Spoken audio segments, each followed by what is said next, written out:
Okay, so I'm going to be reading The King Dethrones Queen Vashti. This is in the book of Esther. Now, something neat about Esther is I looked into what it was that made the king like Esther. And Esther, she didn't throw herself at him like all the other women in the harem did. They wanted that position of queen. She could have cared less, really. So that it was God's doing to save her people. So, but if you read a lot of relationship books, guys like a challenge. They don't want a woman that's just going to throw himself at them. They get bored very easily, and then they're like, okay, I'm done with this. Goodbye. So they want somebody that they can chase. Okay. So anyway, so here is the king dethrones Queen Vashti. Now it came to pass in the days of Ahasuerus, this was Ahasuerus who reigned over 127 provinces from India to Ethiopia.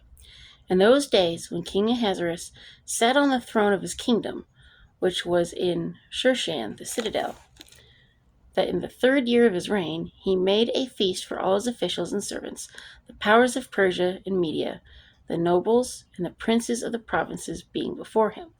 When he was showed the riches of his glorious kingdom and the splendor of his excellent majesty for many days, 180 days in all. And when these days were completed, the king made a feast lasting 7 days for all the people who were present in Shushan, the citadel, from great to small, in the court of the garden of the king's palace.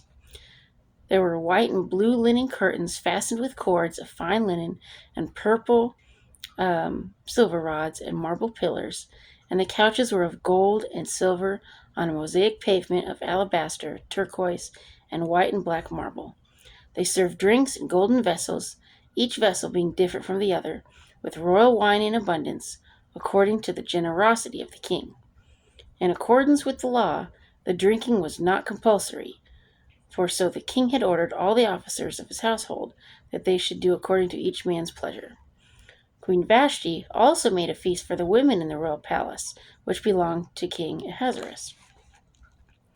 On the 7th day, when the heart of the king was merry with wine, he commanded Mehuman, Biztha, Harbona, Bigtha, Abagtha, Zethar, and Carcas, 7 eunuchs who served in the presence of King Ahasuerus, to bring Queen Vashti before the king, wearing her royal crown in order to show her beauty to the people and the officials, for she was beautiful to behold.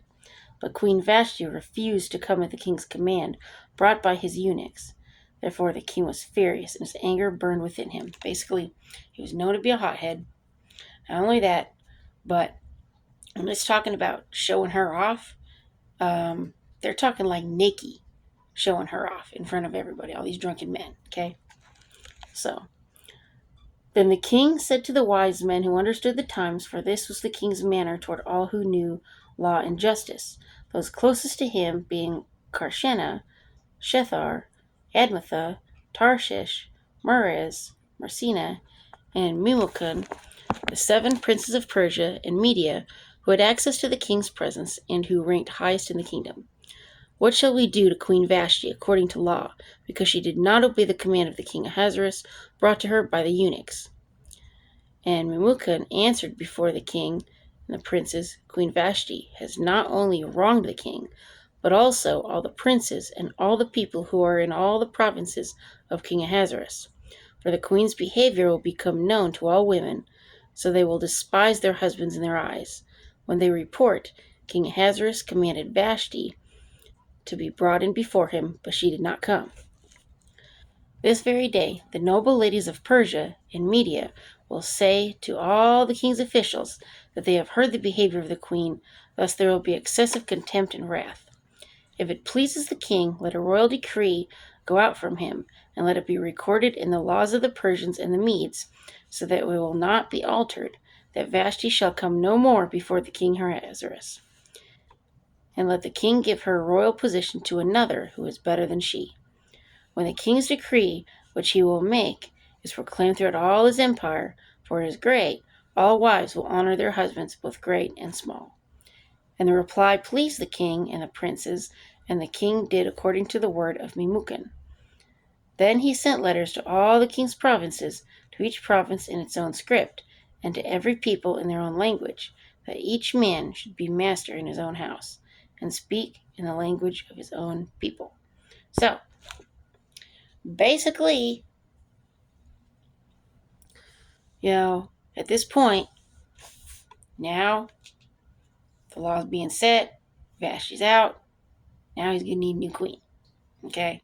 So, but you're going to see as we continue how God uses Esther to save her whole people.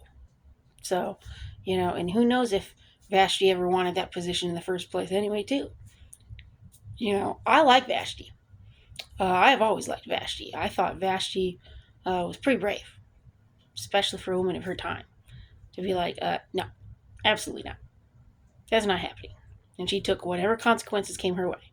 She's like, not going to do it. So, and you'll see that the king ends up regretting this because later he thinks of Vashti and then he's like, oh, man, that was a bad decision. What happens when you're a hothead and you do things without thinking and then you go, oh, maybe I should have handled it a different way. But anyway, thumbs up, like, and subscribe, and peace.